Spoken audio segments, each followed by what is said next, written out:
Madame, Monsieur, bonjour. Merci d'être avec nous dans ce 30 minutes d'actualité de la mi-journée sur la télévision nationale congolaise. Nous démarrons ce journal par ce compte rendu du Conseil des ministres du gouvernement présidé par le chef de l'État, Félix-Antoine Tshisekedi Tshilombo, à la cité de l'Union africaine. C'est le porte-parole du gouvernement et ministre de la communication et médias, Patrick Mouyaya Katembwe, qui nous fait un extrait de ce compte rendu. Le troisième point de la communication du président de la République a porté sur la problématique de suspension des mandataires publics. Le président de la République est revenu sur le constat des tensions concernant la gestion des actions disciplinaires à l'égard des mandataires publics, tant au sein des entreprises du portefeuille que des établissements publics de l'État, en vue de garantir le fonctionnement harmonieux et de préserver la paix sociale. Le président de la République, sans préjudice des textes légaux et réglementaires, a décidé que toute initiative de suspension d'un mandataire public par sa tutelle lui soit désormais systématiquement communiquée pour approbation préalable et expresse. La Première ministre informée. Cette mesure vise à assurer que toutes les décisions soient prises en toute transparence et conformément aux règles en vigueur. Tous les cas de suspension litigieux et ceux contestés en cours doivent lui être communiqués dans les meilleurs délais. Par ailleurs, le président de la République a engagé la Première ministre à organiser régulièrement, avec le concours de son cabinet du ministre du portefeuille, des sessions de formation à l'attention des responsables tant des entreprises et établissements publics que de la tutelle sur les procédures disciplinaires afin d'éviter les abus et de garantir les droits et les obligations des uns et des autres. Nous allons poursuivre ce journal. La première sortie de terrain à Béni du coordinateur national du programme de désarmement, démobilisation, relèvement communautaire et stabilisation, en sigle PDDRCS, Jean de Dieu Désiré. Cette première sortie avait comme mission d'accompagner les structures du PDDRCS et lancer officiellement 2 projets pilotes pour le relèvement communautaire dans la province du Nord Kivu. C'était un commentaire de Peggy Mukunda. En séjour pour une mission de service à Béni dans la province du Nord Kivu, une délégation de la coordination nationale du programme de désarmement, démobilisation, relèvement communautaire et stabilisation PDDRCS, conduite par le coordonnateur national Jean de Dieu Désiré Ntangatita, accompagné du coordonnateur principal de la section d'EDER de la MONUSCO, Ibrahim Khaled, est arrivée dans la région. Cette mission a pour objectif de lancer officiellement le projet Recette et Moudawa Amani 2, des initiatives de relèvement communautaire en appui à la stabilisation dans l'Est de la RDC, rencontrer les partenaires techniques et financiers du programme pour la mise en œuvre effective de ces projets, renforcer la collaboration avec les partenaires et discuter des défis ainsi que des opportunités sur le terrain. Aussitôt arrivé, le coordonnateur national du PDDRCS, Jean Didier Désiré Ntangatita, a été reçu par le gouverneur militaire de la province du Nord Kivu, le général-major Kakule Somo, pour les civilités. On a convenu d'un certain nombre d'activités à réaliser, mais aussi définir une feuille de route pour la province, mais aussi territorialisée pour nos différentes antennes qui sont opérationnelles sous le leadership de son Excellence, Monsieur le Gouverneur. Le chef de l'État a mis en place ce programme pour donner une alternative à la violence. Il est temps que chacun de nous participe au développement et non à la violence. Le général-major Kakule Somo a saisi cette occasion pour partager des idées constructives et proposer des orientations stratégiques visant à contribuer au succès de cette mission dans sa province. En dehors de nos frontières, le ministre d'État de l'Agriculture et Sécurité alimentaire, Grégoire Mouchaïl Moutombe, a participé en France au sommet mondial sur la nutrition. Ce sommet qui avait comme thème « Ensemble pour nourrir le monde ». Le ministre d'État Mouchaïl a évoqué à ses assises le blocage causé par la guerre d'agression dans la partie est de la République démocratique du Congo dans le développement de ces secteurs agricoles. C'était également l'occasion pour le ministre d'État Mouchaïl de visiter les installations de la société Lucas, le condensé dans ce reportage. En mission officielle en Europe, le ministre d'État de l'Agriculture et Sécurité alimentaire, Grégoire Muchail-Mutombe, a participé au sommet mondial sur la nutrition pour la croissance avec comme thème principal « Ensemble pour nourrir le monde ». Plusieurs pays du monde ont participé à cette rencontre alimentaire basée sur les réflexions afin de formuler des recommandations pour mieux nourrir le monde et surtout un monde sans faim. Après la France, l'homme à la cravate verte s'est rendu en Turquie où il a visité les installations de Lucas Holland, l'une des grandes entreprises agricoles de l'Europe spécialisée dans la fabrication des matériels agricoles, des silos de stockage, des usines et autres équipements de transformation des produits agricoles. Au-delà de cette visite, le ministre d'État a échangé avec les responsables de cette firme pour comprendre leur mode de fonctionnement. Leur expérience pourra également permettre à la République démocratique du Congo de créer des entreprises agricoles de grande taille capables de produire et transformer sur place. Avec le staff de cette entreprise turque, il a vérifié les types de matériel, les types de produits transformés et leur mise sur le marché international. Beaucoup d'investisseurs locaux et internationaux y ont déjà rencontré le ministre d'État, ont témoigné des bonnes intentions d'installer leurs usines de production en RDC et attendent juste quelques réglages pour bénéficier du climat d'affaires qu'offre le pays dans le secteur agricole. Rappelons que l'homme à la cravate verte reste sur sa ligne de matérialiser la vision du chef de l'État, Félix-Antoine Tshisekedi Tshilombo, sur la revanche du sol sur le sous-sol portée par le gouvernement souminois. Toujours dans ce secteur qui parle de l'agriculture, mais cette fois-ci pour parler de la pêche et de l'élevage dans la lutte contre les maladies zoonoses qui ravagent les animaux. Le ministère de la Pêche et de l'Élevage, le ministre plutôt de la Pêche et de l'Élevage, Jean-Pierre Chimanga, a procédé à la remise officielle des engins roulants constitués de 5 Jeeps Pimpon 9 et une trentaine de motos. C'est un don du gouvernement octroyé par le laboratoire vétérinaire central de Kinshasa. L'objectif est de soutenir la campagne de vaccination. La première étape sera la province du Kwilu. Rodépanda. 5 Jeeps Pimpin 9 et une trentaine de motos, c'est un don du gouvernement octroyé au laboratoire vétérinaire central de Kinshasa ce jeudi 10 avril 2025 pour faciliter la mobilité des prestataires qui seront bientôt déployés dans 5 provinces et commencer la campagne de vaccination contre la zoonose dont le coup d'envoi de la dite campagne sera donné la semaine prochaine dans les provinces du Kwilu et Kwango. Première étape. Après la visite des laboratoires pour se rassurer de la conservation des vaccins, Jean-Pierre Chimanga Bwana, ministre de la Pêche et l'Élevage, porteur de ces engins roulants aux bénéficiaires, a de prime abord et remercier le chef de l'État Félix-Antoine Tshisekedi Tshilombo pour cette grande dotation. Il faudrait commencer par remercier le chef de l'État, garant de la nation, son Excellence Félix-Antoine Tshisekedi Tshilombo. Il faut remercier maman, la première ministre, Excellence Madame chef du gouvernement, que quand je pris possession de mes fonctions à la tête de ces ministères, la première chose que j'avais faite, parce que j'ai eu beaucoup de plaintes, il y avait des zones où j'avais demandé qu'on m'amène la situation zoosanitaire de notre pays. Sur base de cette situation zoosanitaire, un document a été fait, je suis allé avec ça au gouvernement, j'ai défendu et le gouvernement a accepté pour que nous puissions lutter contre des zoonoses qui déciment nos cheptels, puisque actuellement c'est une catastrophe sur le terrain. C'est donc du gouvernement central composé de véhicules et motos très applaudis par les bénéficiaires qui ont promis de les utiliser en bon escient pour vacciner les animaux contre cette maladie, la zoonose, encore dévastatrice.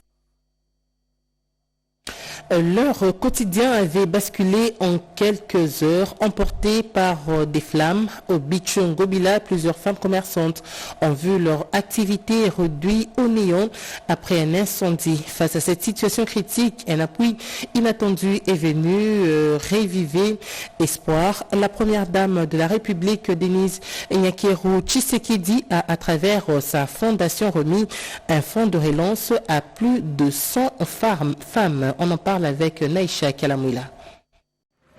Elles ont tout perdu dans l'incendie du Bichungobila. Leur dépôt d'épargne parti en fumée et avec eux des années d'efforts et de sacrifices. Face à cette détresse, la première dame de la République démocratique du Congo n'a pas tardé à réagir. À travers la fondation qui porte son nom, Denis Nyakero Tshisekedi a remis quelques jours seulement après le sinistre un fonds de relance à une centaine de femmes commerçantes du Bichingobila. Question de leur permettre de reprendre rapidement leurs activités et de retrouver leur autonomie économique. Dans les regards, la reconnaissance, dans les voix, un soulagement immense. Ces femmes, hier encore désespérées, retrouvent aujourd'hui la force de rêver à nouveau.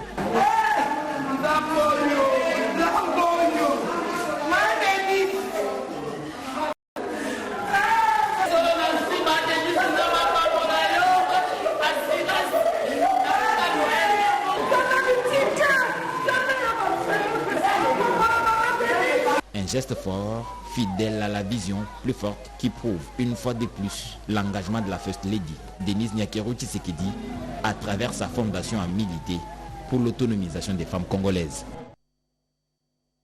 4500 sinistrés des dernières pluies sont logés au stade des Martyrs, réduisant ainsi la capacité d'accueil des passagers à ce site. Le ministre de la Santé, Roger Samuel Kamba, évacuer des cas graves vers des hôpitaux pour des soins médicaux appropriés. On en parle avec Robert Ndaï. Aussitôt informé de la situation sanitaire préoccupante au site des stades de Martyrs, le ministre de la Santé publique, Dr Samuel Roger Kamba, a effectué une visite pour évaluer la prise en charge des sinistrés et l'évacuation des cas graves vers les hôpitaux de la capitale. Les équipes médicales sont mobilisées pour fournir des soins appropriés. Dr Samuel Roger Kamba a exprimé sa préoccupation pour le bien-être des sinistrés et a salué le dévouement des professionnels de santé qui travaillent jour et nuit pour des soins de qualité. Un tour des sites qui a permis aux patrons de la santé de rencontrer des patients et des familles, s'assurant que les besoins fondamentaux tels que l'eau, la nourriture, médicaments sont servis suivant les instructions du président de la République, Félix-Antoine Tshisekedi Tshilombo. Beaucoup sont heureusement en santé correcte, mais la promiscuité nous fait craindre quand même qu'il arrive des maladies qu'on doit absolument prévenir. Et la chose qui est très importante ici, ce sont les latrines, les toilettes. Et donc, je suis en train d'instruire mes services pour qu'on ait le maximum de toilettes ici. La deuxième chose, c'est les médicaments. Il y a des médicaments, mais il y a des cas spécifiques. Il y a des gens qui ont des maladies chroniques pour lesquelles on doit les prendre en charge. En ce qui concerne l'alimentation et l'eau, ils ont tout ce qu'il faut. Les matelas, ils ont tout ce qu'il faut, sauf que l'espace est assez contigu. Donc nous sommes en train de voir comment est-ce qu'on peut déplacer certaines personnes pour qu'elles puissent dormir dans des conditions meilleures. À ce jour, plus de 4500 personnes sont logées au stade des Martyrs, réduisant la capacité d'accueil. Le ministre de la Santé publique a proposé d'autres mesures pour éviter les maladies. Il reste encore beaucoup à faire. Roger Kamba a promis de continuer à suivre la situation de près. Dans le cadre de la couverture santé universelle, la maternité gratuite a mentionné des avancées significatives. C'est le constat plutôt de l'autorité de régulation et de contrôle prônée par le chef de l'État, Renette Koulonga, pour des explications. C'est dans la salle Père Henri de la Culture, dans la commune de la Gombe, que l'autorité de régulation et contrôle de la couverture santé universelle vient d'organiser une journée de réflexion avec les thèmes « La femme au cœur de la couverture santé universelle », « Saut de l'engagement et de la promotion de la santé maternelle en RDC », a dévoilé le directeur général de l'autorité de régulation et contrôle ARC-CSU. Le directeur Hugues Fariala a parlé du système de santé qui est la couverture santé universelle officiellement lancée par le chef de l'État, Félix-Antoine Tshisekedi. Il sera suivi par le docteur Polydor Kabila, coordonnateur du Conseil national de la couverture santé universelle, qui a présenté le bien fondé de cette vision en déplorant la guerre injuste du côté de l'Est du pays. Les femmes et enfants sont premières victimes. Il a révélé le prochain paquet pour les militaires et les policiers. Il faut signaler que le ministre de la Santé publique a été représenté dans cette activité et du président du conseil d'administration de l'ARC-CSU, le docteur Guilain Goui. Le professeur Sikoulissi, moi, Céline, une des oratrices, nous résume les grandes lignes. Ce que nous pouvons retenir de cette grande journée peut se résumer en même. Les avancées de la gratuité de la les avancées de la CSU. On n'en parle pas assez parce que souvent on a tendance à voir ce qui ne marche pas il valait quand même la peine qu'aujourd'hui on puisse parler de ce qu'on a déjà réalisé. Accoucher dans les conditions requises et acceptables n'est pas un privilège, mais un droit au regard de l'article 47 de la Constitution. L'atelier sur la proposition de loi portant principes fondamentaux de la sécurité alimentaire s'est clôturé hier vendredi. Et puis c'est le rapporteur, la rapporteure adjointe de l'Assemblée nationale, Dominique Mounongo, qui a présidé la cérémonie de clôture. On en parle avec David Moubenga. L'atelier de plaidoyer et de sensibilisation de la proposition de loi sur la sécurité alimentaire en République démocratique du Congo s'est clôturé ce vendredi après la présentation par les deux députés nationaux auteurs de cette proposition de loi, Alexandre Kambale Mourassa et Tade Katembo Kambere, ainsi que la discussion qui s'en est suivie. La cérémonie de clôture a eu lieu dans la salle de banquet du Palais du Peuple sous la présidence de la rapporteure adjointe de l'Assemblée nationale, Dominique Mounongo. Malheureusement, la situation alimentaire et nutritionnelle de notre pays n'est toujours pas rose. Selon le Programme alimentaire mondial, le PAM en sigle, au total 28 millions de personnes en République démocratique du Congo sont confrontées à une insécurité alimentaire aiguë. Un record jamais atteint pour le pays. Le directeur du Programme national de nutrition, Pronamut en sigle, Bruno Dindamba, a eu des mots justes pour déplorer la menace de la malnutrition sévère sur les enfants en République démocratique du Congo. Pour arriver à flécher la courbe de la malnutrition, il y a lieu qu'il y ait conjonction d'efforts de tous les secteurs, non seulement les secteurs de la santé, mais tous les autres secteurs sensibles pour que nous puissions arriver à bout de la malnutrition.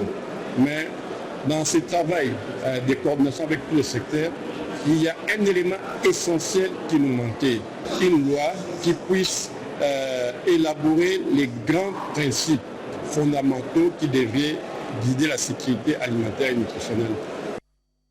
Bientôt, les travaux de construction du barrage de Katende vont reprendre. Plus de 1200 tonnes de matériaux de construction de cette centrale hydroélectrique sont déjà arrivées à Chilombo, dans la province du Kasaï central. Le ministre des Ressources hydrauliques et électricité a échangé avec le directeur général de la Société nationale de chemin de fer pour faire le point sur le transport de ces matériels. Alain Bikaï pour le reportage.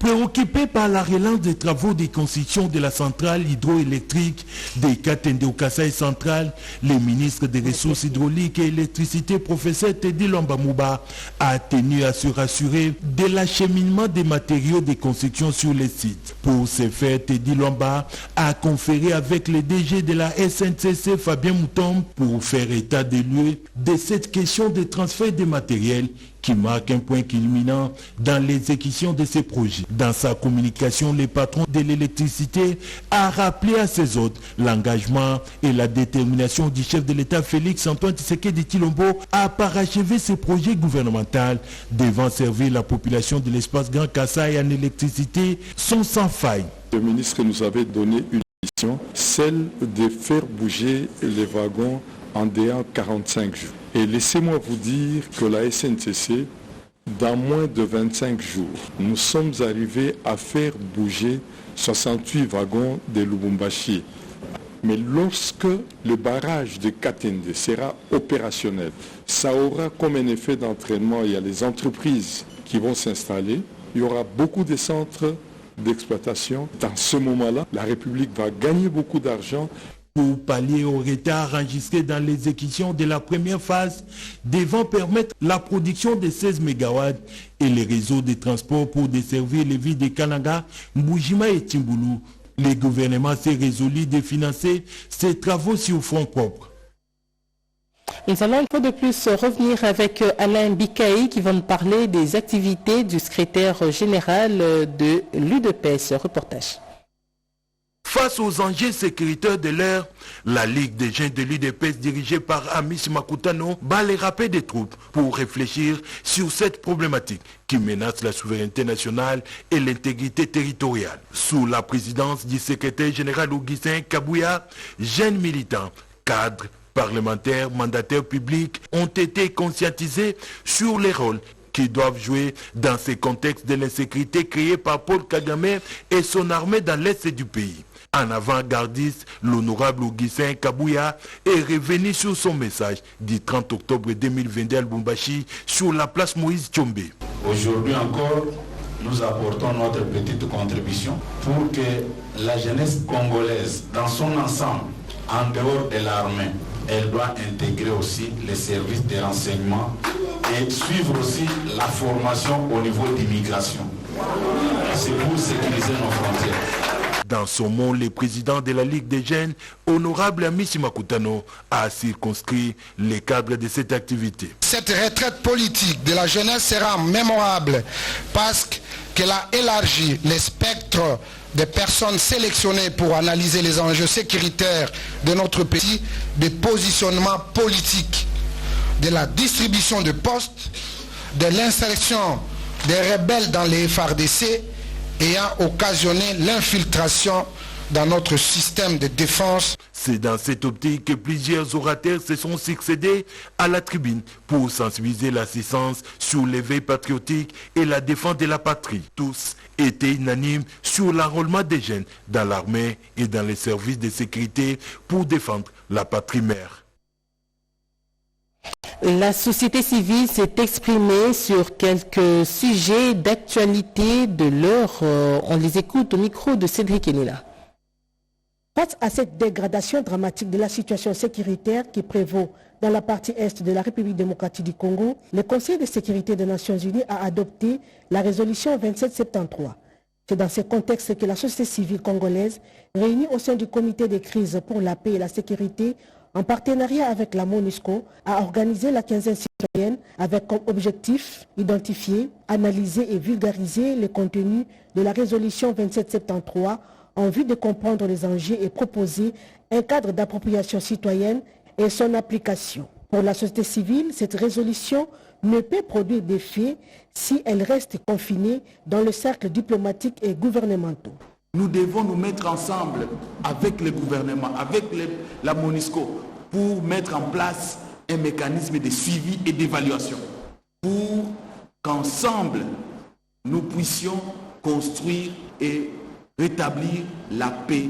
Les intervenants ont tour à tour décortiqué la problématique de la mise en œuvre de la résolution 2773 au cours de cette quinzaine citoyenne qui s'inscrit comme un espace participatif, critique et constructive permettant aux acteurs de la société civile, du gouvernement et de la MONUSCO de clarifier des zones d'ombre de cette résolution et d'évaluer les implications réelles sur le terrain, et aussi de définir un plan d'action citoyen pour la mise en œuvre responsable et efficace, afin de renforcer l'engagement et la vigilance des acteurs non étatiques pour la consolidation de la paix et de la sécurité en République démocratique du Congo.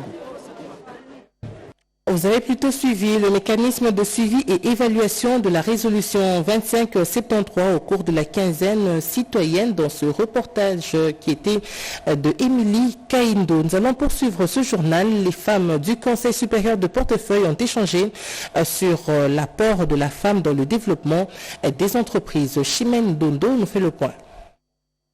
Longtemps sous-représentées dans les sphères décisionnelles économiques, les femmes siégeant aujourd'hui au Conseil supérieur du portefeuille, CSP, s'imposent comme des actrices clés dans la redéfinition du priorité économique nationale. Leur présence croissante au sein de cette instance stratégique incarne une volonté de transformation en profondeur de politique de gouvernance, d'investissement et de performance des entreprises publiques. L'article 14 de notre Constitution accompagne la femme congolaise à participer de manière active au développement de la nation et lui ouvre de la sorte les portes à toutes les ambitions au même titre que son homologue masculin. Durant notre mandat, Nous avons fait participer les femmes du Conseil supérieur du portefeuille à des sessions et séminaires de formation assortis de certification. Mais avant cela, pour permettre à la femme du Conseil supérieur du portefeuille de jouer pleinement son rôle et d'avoir un rendement positif, il est propice de lui proposer un cadre où le droit et l'équité sont de mise. À la croisée des réformes structurelles et des enjeux d'efficacité, ces femmes apportent non seulement une expertise technique, mais aussi une vision audacieuse et inclusive de la gestion des actifs de l'État. Rappelons qu'au cours de cette cérémonie, la présentation du nouveau bureau de femmes du CESP était présentée par le président de cette institution. Et le dernier, les Congolais en général et les Kimbanguistes en particulier se sont souvenus du combat du prophète Simon Kimbangu. Voyons ce qu'a été cette journée du 6 avril dans la province du Congo central. Kamba, ville sainte, au lieu de spiritualité, c'est drapé de ferveur. C'est 6 avril. Fidèles venus des 4 coins du pays, cadres de l'église kimbanguiste et autorités nationales ont commémoré la naissance du prophète Simon Kimbangu, reconnu aujourd'hui comme héros national. À la tribune de ces temples, l'honorable Mbuta Sangompamba Levi, président de l'Assemblée provinciale de Kinshasa, a salué le geste fort du chef de l'État, Félix-Antoine Tshisekedi Tshilombo, qui a inscrit la date du 6 avril comme journée fériée chômée et payée sur toute l'étendue du territoire national. Il a aussi lancé un appel vibrant à la paix en faveur de la population de l'Est du pays. Il a par la suite exhorté les Congolais à s'unir derrière le FARDC, les Ouazalendo et les autorités du pays pour un avenir stable. Je profite de cette tribune pour lancer un appel pathétique à tous les hommes épris de paix, à l'instar de Papa Simon Kimbangu, afin qu'avec l'aide de Dieu et derrière le président de la République, son Excellence Félix-Antoine Tshisekedi Tshilombo, pour que la paix revienne définitivement dans notre pays. Une journée de mémoire, de foi et d'engagement pour la paix et le développement. En Kamba, le fidèle réparte galvanisé, convaincu que l'héritage de Papa Simon Kimbangu continue de porter le destin du Congo.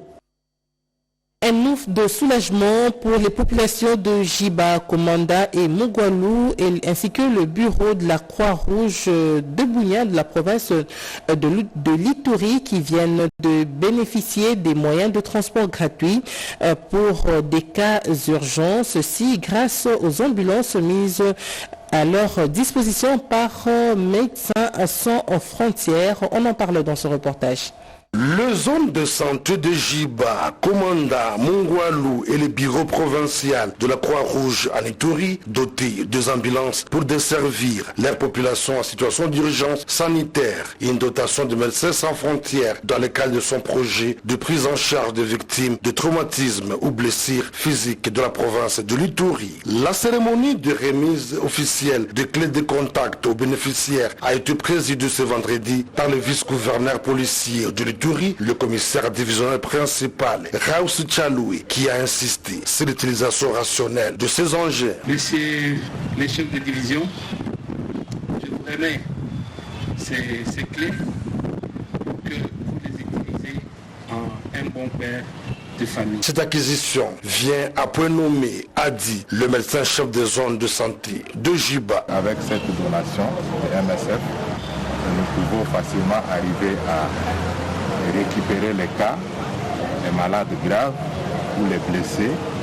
Et si jamais, à notre niveau, à l'hôpital de Jiba, on n'arrivait pas à les prendre en charge, ça peut aussi nous servir à les évacuer vers un hôpital tertiaire, à Bunia. Notons que Médecins sans frontières apporte son assistance aux personnes en détresse depuis plus de 20 ans dans cette province où les forces armées, sous le commandement du lieutenant-général Lubuyanka Shomadjoun, déploient assez d'efforts pour stabiliser la situation sécuritaire et protéger de plus en plus la population locale. Et c'est par ici que nous mettons un terme à ce journal de la mi-journée, coordonné par Angèle Mabiala Londo, réalisé par Nono Manseko et Chimendundo. L'information continue sur nos antennes en français de les 4 langues nationales. À 19h, Lucie Lavichisenda. Au revoir.